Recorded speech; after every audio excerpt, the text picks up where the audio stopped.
ملک به باچا شي، د دې یورپ هر ملک به باچا شي. خو اوس چاینا باچایانو کې باچا ملک دی، خو چاینا ځان هم غلی ساتلی دی. او دویمه خبره دا به درته بالکل حقیقت وي. دویمه خبره هغه ده چې په رب مې دې قسم وي د جنگ جهانی هم خطر ده، د جنگ هم خطر ده.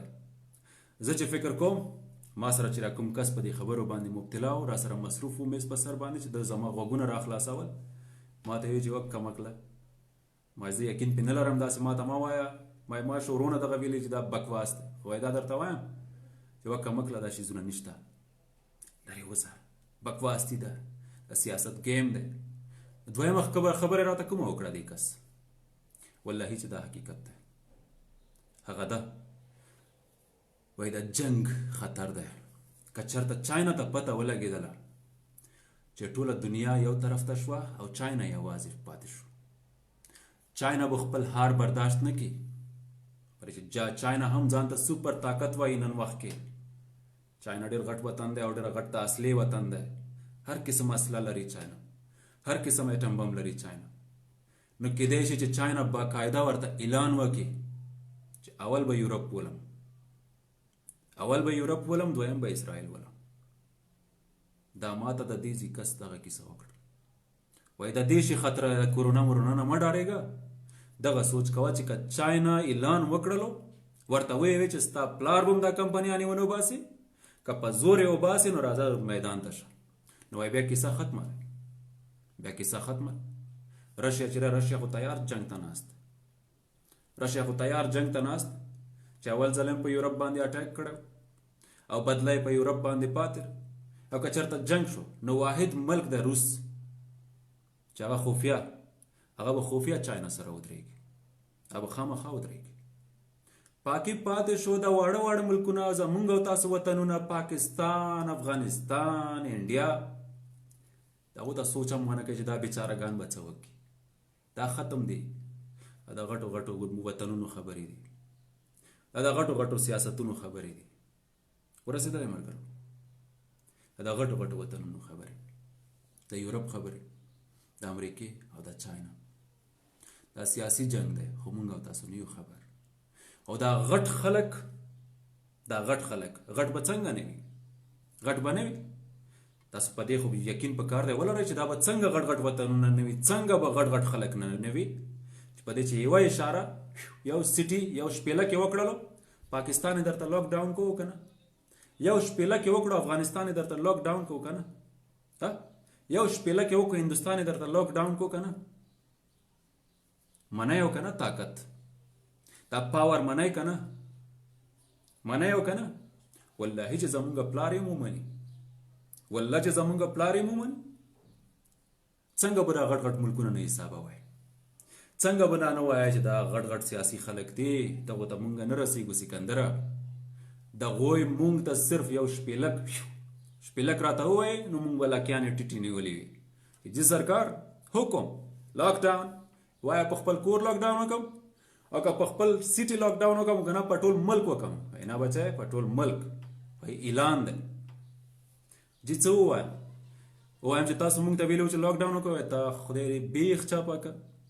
داسې څنګه وایي چې ما درته ووایي چې لاک ډاون وکړه، ریزن ورته ووایه چې وایرس راغلی، کورونا راغلی، تباه کېږئ. راووته زمونږ خبرونه، راونوځئ لاک ډاون دی. جومات ته لاړ نه شئ، مونځ ونه کوئ، لاک ډاون دی. بیماری ده، خطرناکه بیماری ده، مړه کېږئ. تاسو ته پته ده ماشومانو په شانتې وډار کړو. ماشومان نه دي. پخوا وختونو کې به چې ما ته خپل ماشوموالی په یادېږي چې کله به زه نه وده کېدله نو مور به مې راته راغله نو دا ډار کیسې به راته شروع کړې. وایي په کلي کې یوه بلا به راتله، هغه به ډېره خطرناکه بلا وه او کلي ټول خلک به ډارېدل ته نه چې څنګه به ماښام شو ټول خلک به کورونو ته ننوتل، دروازو پسې به یې غټ کلوپونه وایي واچول بچیه. ما به ورته وایم ولې مورې؟ وایي خو ډېره غټه بلا وه، هغه به چې راتلله کورو دروازې کې به ودرېدل چې کوم دروازې پسې کلپ نشته دی، وایي هغه کور ته به ورننوتله، وایي ټول خلک به یې ورکې وخوړل. ما به یارې نه سترګې پټې کړې چې یا الله. بیا مې مور ته ووایي مایمون دروازه کلپ دی او که نه؟ وایي اوه بچیه ما کلپ کړې ده خو ته څمله کوم ماشومانو چې سترګې نه وخت پورې کولاوي وای هغې پسې راځي غم خوري نو د یارې نه به مې سترګې پټې کړې او په 1 منټ کې خو بیولی شو وده به شو. نو اوس کرونا راغلی د خیره سره وای لاک ډاون دی چې په کورونو کې وای که نه وای خیر خیریت دی خو که بهر راوځئ که نه دا بیماري په دې ځای در نوځي او دې ځای نه در نوځي داسې یاره دی پکې.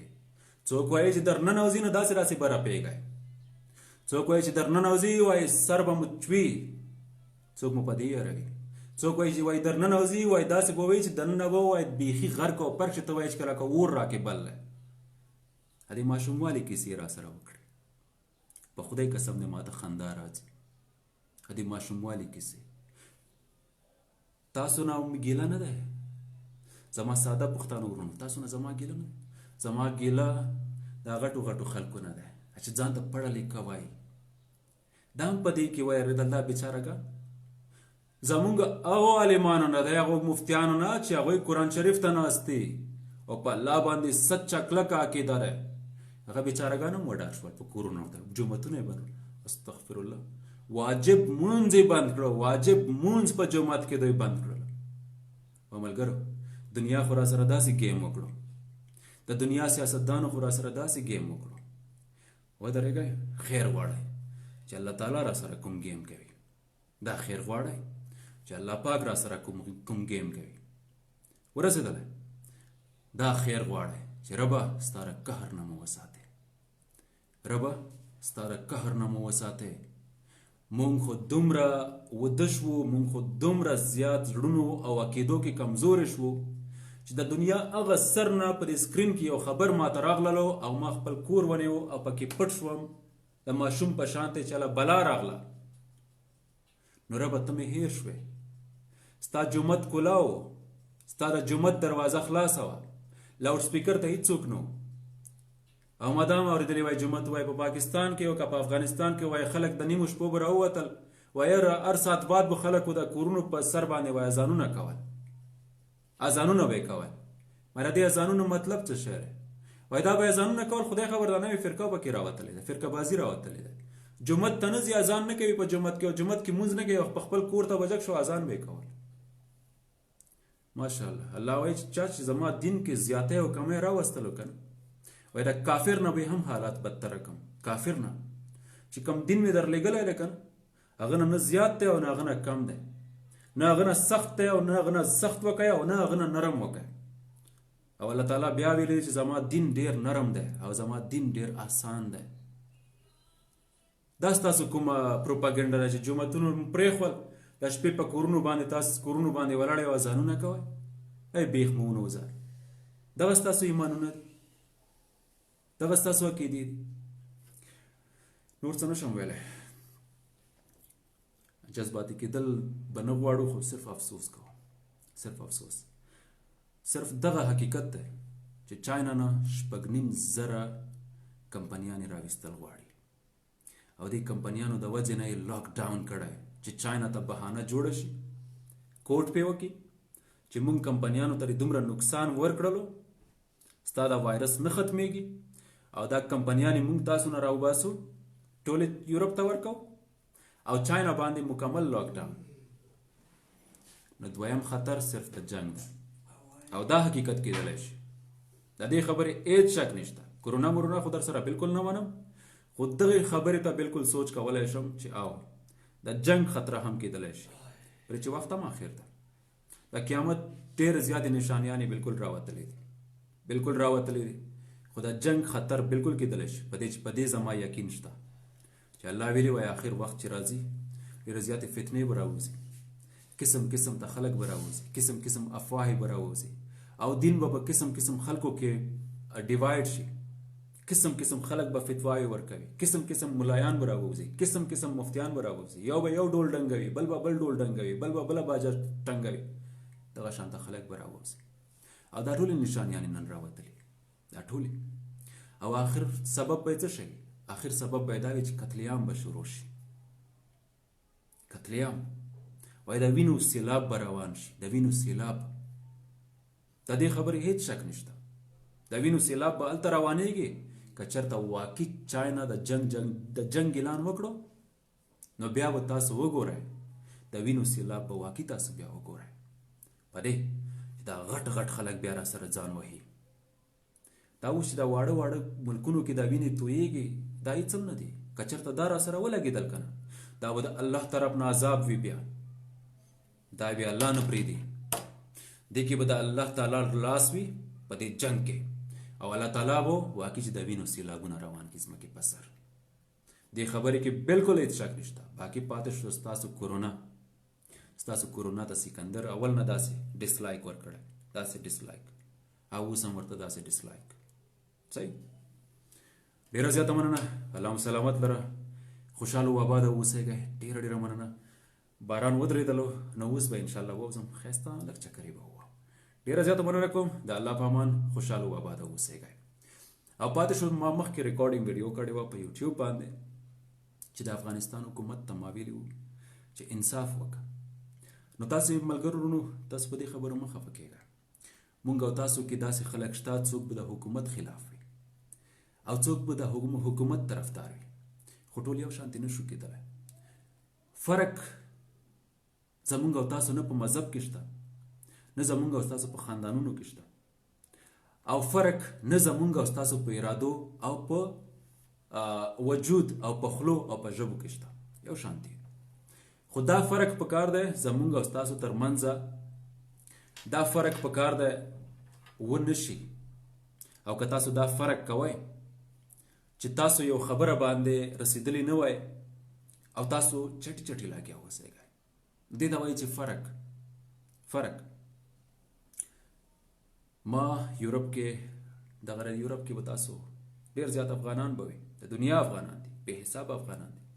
یقین مو وشه تاسو لږ کیمپونو ته لاړ شئ، د اسایلم کورونو ته لاړ شئ، تاسې وګورئ د دنیا افغانانو ته اسناد نه میلاویږي او ډېرو زیاتو افغانانو ته نیګټیو منفي راځي.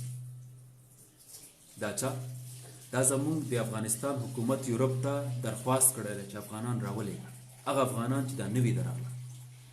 صحیح. نو په دې وجه ما هغه ویډیو ورکړه چې دلته داسې افغانان راغلي دي چې ډېر د غریبي کورنۍ نه تعلق لري، په قرضونو راغلي، او هغو افغانانو ته اشرف غني قرض نه خلاصوي چې ورته ووایي چې بچیه څومره پیسې دې مصرف کړي، راشه هغه پیسې زه درکوم. والله که یې ورکوي. نو اشرف غني صاحب ټولو بچیانو ته د امریکې اسناد اخیستي دي، ښځې ته یې اخیستي دي امریکې اسناد، خپله د امریکې اسناد لري. صحیح ده. هر کله چې په افغانستان جنگ شو که نه اول به پاچې د پورته کړي وي امریکې کې به ناست وي سره د ټول فامیل. نو چې دی خپله د امریکې اسناد لري، بچیان یې لري، مونږ خو دا نه وایو چې بدې کړي چې د امریکې اسناد لري. واقعي دا خوشحاله خبره ده. زه چې د یورپ اسناد لرم خوشحال یم، ټوله دنیا کې آزاد یم. یورپ پاسپورټ لرم، ټوله دنیا ته زه په پټو سترګو ځم. دا عزت دی که نه؟ دا عزت دی. تاسو چې داسې شی لرئ چې هغه تاسو سره طاقت لري، تاسو خلک احترام کوي په هغې باندې، که هغه پیسه دی، که هغه ستاسو همت دی، که هغه ستاسو عزت دی، هغې باندې فخر پکار دی. چې بل سړی تا ته په درندې سره ګوري هغې باندې عزت پکار دی، هغې باندې فخر پکار دی. نو زه دا وایم چې که ستا خپلو بچیانو سره د امریکې اسناد، تا سره د امریکې پاسپورټ دی، نو دغه افغانان پرېږده که نه په یورپ کې چې دغو ته اسنادونه میلاو شي. دغه بعضې ډېرو زیاتو افغانانو دلته یونیورسټۍ شروع کړي دي، ښایسته درسونه وایي. بعضې افغانانو دلته ښکلې کمپنۍ کولاو کړي، ښکلې کمپنیانې لري. بعضې افغانانو دوکانونه تاسو وګورئ دلته. زه به را ویډیو درته وکړم، دا ښارونو ته وځئ، ښایسته پاسه په لیکلي وي چې خراسان مارکیټ، افغان مارکیټ. خپل د افغانستان نوم یې دلته هم نه دی هېر کړی، او مغه د افغانستان نوم یې دلته هم د جنډې په شان درته ودرولی. دا د شرم خبره ده؟ دا خو د فخر خبره ده چې افغانۍ ورور دومره عزت لري چې دکان یې خلاص کړی دلته، د افغانستان په نوم یې دکان خلاص کړی دلته. یو افغانۍ دومره عزت لري چې یونیورسټۍ کې سبق وایي او یونیورسټۍ کې اول نمبر ده. اول ته چې تپوس وشي د کوم قوم نه تعلق لري، افغانۍ خو ورته دا نه وایي چې زه د جرمني نه یم او زه د آسټریا نه یم، هغه اول ورته دا وایي چې زه د افغانستان نه تعلق لرم، زه د افغانستان والا یم. نو اشرف غني صاحب د چا سترګې جګېږي؟ د چا سترګې جګېږي؟ بد کوي دا خلک چې راغلي دي، دا بد کوي چې دلته راغلي دي. نو ما هغه ویډیو کې خو همدغه خبره درته وکړه. دا خبرې ملګرو تاسو په ځانونو باندې بدې مه ګڼئ. ما طرفداري د اروپا مسافرو کړې ده. دا د اروپا مسافر چې په دغو لارو قسم ته راغلی دي که نه، ما ته هم ډېره زیاته پته ده. هغه انسان ته پته دی که نه چې په دغو لارو باندې راغللی دي. دغو خلکو چې کومه سختیانې په دې لارو باندې تېرې کړې دي که نه، اشرف غني صاحب که تا سره احساس وي که نه، تا سره احساس وي، نو ته به د یورپ مسافرو ته داسې په 1200 سلام په کار دی وکړي د افغانانو پرې په 1200 چې دغو خلکو څومره همت وکړو. دا خلک اروپا ته راغلل، چې دلته راغلل نو دلته نوې زندګي شروع کړه، نو هلته تا ورته اروپا ته ووایي چې راویلېږه. نو انصاف خو ته هم وکړه. د پاکستان حکومت ولې اروپا ته نه وایي چې راویلېږه؟ د هندوستان حکومت ولې ورته نه وایي چې راویلېږه؟ د افریقې حکومتونه ولې نه ورته وایي چې راویلېږه؟ او یو تا پکې اعلان وکړو چې راویلېږه؟ په څه وجه؟ هلته خپلې چوکۍ سره خوا کې چوکي ورته ورکوې؟ که ورته ورکوې نو دا خبره صافه وکړه چې خبره دې ریکارډ وي، چې داسې خو نه دی که نه. او ما ته دا خو پته دی چې تاسو په خپله په خپل منځ کې جنګ دی. یوه وړه چوکۍ شروع نه شي، په خدای قسم د قتلونه پې کوئ، په خدای قسم ده چې یو بل سره پې وژنئ. خپل سیکیورټي ګارډ استعمالوي بل پې ولې، هغه خپل سیکیورټي ګارډ راوچت کړي تا پې ولې، خپل منځ کې خو مو داسې را سره وخوړه. اوس چې افغانان راغلي دي حالاتو نه تنګ شول، ستاسو د بمونو نه تنګ شول، که جومات ته لاړلو جومات کې ور باندې ډز وشو، که مدرسې ته لاړو مدرسې کې ور باندې ډز وشو، که بازار کې غریب خپله رړه ور سره د ډز بم دې پې چاوتړل ټوټې ټوټې دې واچول. اوس چې دغو حالاتو نه را تنګ شول، دا غریبانان چې چا کې همت ورکې و، چا سره لږه څه پیسه وه استعمال یې کړله، هجرت یې وکړو، اروپا ته راغلو، دلته یې ښایسته یوه زندګي شروع کړه، په امن کې په سکون کې یوه پاکه زندګي شروع کړه. ویې ویل چې خدایه شکر دی، خدایه شکر دی. خو داسې نه ده چې افغانستان نه نفرت کوي په اروپا کې. دلته هم د افغانستان نوم چې څوک ورته واخلي ژړا ورشي، غریب ته ژړا ورشي. ته څه فکر کوي چې د افغانستان احساس ورسره نشته؟ په خدای قسم ده چې اروپا کې دلته هم په افغانستان باندې ځانونه قربانوي. ژړا ورځي چې افغانستان کې څه ورته وکړي. وایي اخ وطن خو وطن ده، وایي اخ وطن خو وطن ده. نو دغه وطندار دلته درس شروع کړو، ښایسته سوپر مارکیټ خلاص کړو دلته، او تاسې ورته لاسونه نیولې چې واپس یې راولېږه. دغه انصاف دی؟ دا انصاف نه دی. والله قسم ده تاسو ظلم کوئ په خپل ملت باندې، په خدای قسم ده په خپل ملت باندې ظلم کوئ. او د دې بدله تاسو الله اخلي. د مسافرو خیرې مه اخلئ، د دې مسافرو میندې چې هلته ناستې دي، والله چې ګریوان در پسې خلاص کړي، خیرې درته وکړي، والله چې یو مو تباه و برباد کړي. څه فکر کوئ چې دا باچایي صرف ستاسو دی؟ د الله باچایي نشته؟ ستر انصاف والا چې کوم دی هغه الله دی، هغه الله دی. دا خلک چې اروپا ته راغلي، دغو سره الله مدد کړی، په دې لارو ژوندي راورسول، او دغو خلکو سره اوس هم الله ولاړ دی. دا اوس هم افغانان دي، مسلمانان دي په اروپا کې، دغو سره اوس هم الله ولاړ دی. که تاسو داسې پاسه اوس پې کېږدئ او د خپلې زندګۍ نه، دغې پاکې زندګۍ نه واپس افغانستان ته بوځئ، هلته ورته واپس د خرګاډي او د رډې مزدوري ورکوې، هغه هم ولکه ورکې.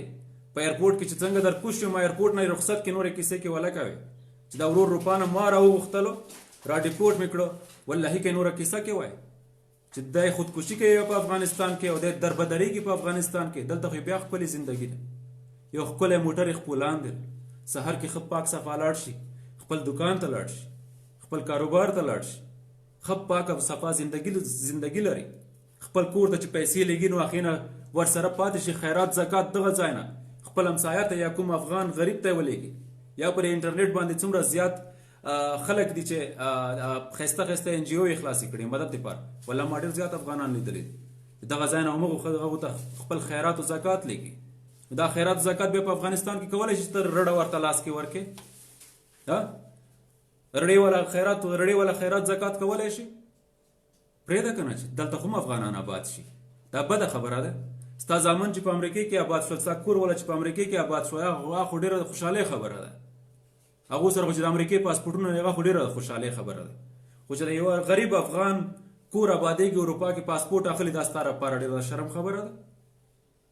ما خو په دې وجه ویډیو کړې وه، زړه مې درد وکړو.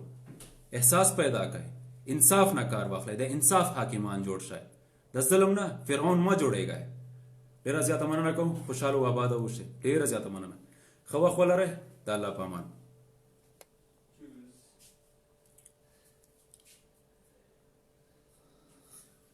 حمید افغان وایي راځي به اردو کې به کار کوي.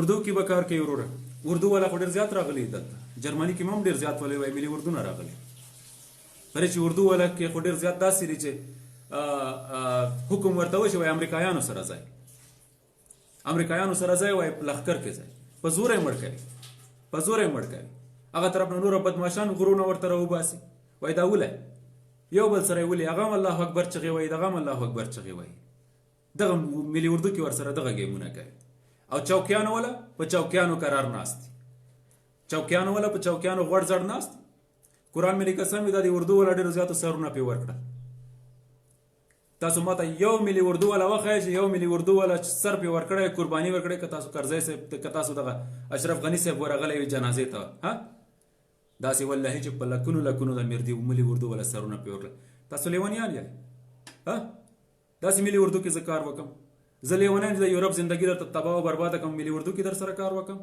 او داسې ځای کې کار وکم چې ښه راته پته راشي چې ټوله خرکاڼي ده چې ښه راته پته راشي چې دا صرف او صرف د مرګ لوبه ده دا خو وطنداري نه ده دا خو په وطن باندې سر نه دی ورکول وطن باندې خو سر ورکول داسې نه وي دې ته هم سر ورکول غواړي چې زه دلته په یورپ کې ښه ښکلی کاروبار وکړم پیسه وګټم او دغه ځای نه پیسه ولېږم څه خیرات زکات په افغانستان کې وکړم غریبانانو ته پیسه ولېږم یو داسې ورور ځان سره راوچت کړم دغه ځای نه ویزا ورته وکړم دلته یې راولم هغه خپل یو بل ورور ځان پسې راولي دا قرباني نه ده دا قرباني ښه ده چې مسلسل هم داسې جاري وساتو یو بل آباد کو او که نه صرف دا یوه قرباني بس ده چې ملي اردو سره روان شم او چېرته مې په قطار کې واستوي او څوک ټنګ په یو کلتوس مې وولې په یوه ورځ کې ختم شم دا د نسل ختمېدل دی نسل او که هوښیار ته خبره راواړو که چې د اروپا کې کوم افغانان دي دا د آیندې دی دا آینده ده راتلونکی وخت روشن دی دا افغانان به نور افغانان ځان پسې راولي دا افغانان به دغه ځای نه پیسې واخلي دغه ځای پیسو باندې به هلته افغانستان کې کاروبار شروع کړي افغانستان به روښانه کړي او که نه همداسې ده که نه افغانستان کې خو داسې نه ده چې افغانستان خلک بس راوچتېږي خو چې څوک بهر راووتل دلته دا ملکونه خو ټول آباد دي هر څه نه ډک دي کاروبار نه ډک دي پیسې نه ډک دي او تعلیمونو نه ډک دي هر انسان چې دلته راشي کورسونه وایي هر انسان د هر وطن والا چې راشي که د پاکستان دی که د افغانستان دی که د افریقې دی که د هندوستان دی دلته به کورسونه وایي شروع به حکومتونه درته کورسونه درکوي په قاعدې او په قانون دی پوهوي نه دا قاعدې او قانون باندې چې تاسو پوهیږئ تاسو پرې ژبو باندې پوهیږئ تاسو سکول نه بعد دویم سکول ته یې ولېږئ دریم سکول ته یې ولېږئ دا د انسان تجربه زیاتېږي مسافري ګناه نه ده مسافري ډېره ثواب لري ډېره زیاته ثواب لري زمونږ په اسلام کې هم ده او بیا مسافرۍ کې د نارینه دماغ ډېر زیات پاخه کېږي نارینه ته الله تعالی عقل زیاتوي په مسافرۍ کې ډېر زیات هوښیار کړي تاسو ته پته وي چې دغه ځای نه تاسو ته مسافر پاکستان افغانستان ته درشي څومره هوښیار وي خلک یې څومره عزت کوي دا ولې چې مسافر و که نه د دې مسافرۍ دغه ګټې دي دغه یې ګټې دي نو زه صرف انصاف غواړم نور هېڅ هم نه صرف او صرف انصاف غواړم چې انصاف وشي د خلکو سره ډېره زیاته مهرباني کوم خوشحاله و آباده اوسئ د الله په امان